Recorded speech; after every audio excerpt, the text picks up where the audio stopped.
You ask Tiger to calculate. This deals with linear inequalities with one unknown. The final result is x greater than -4. Let's solve it step by step. Group all constants on the right side of the inequality.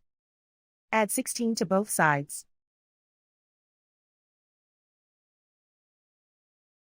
Simplify the arithmetic.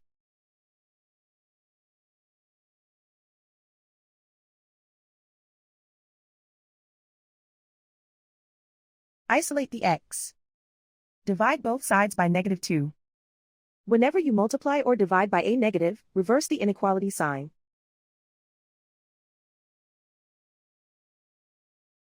Cancel out the negatives.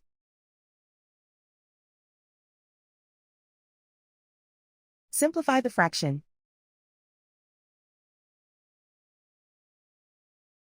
Move the negative sign from the denominator to the numerator.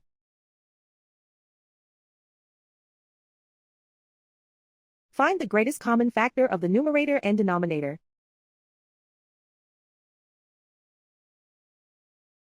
Factor out and cancel the greatest common factor.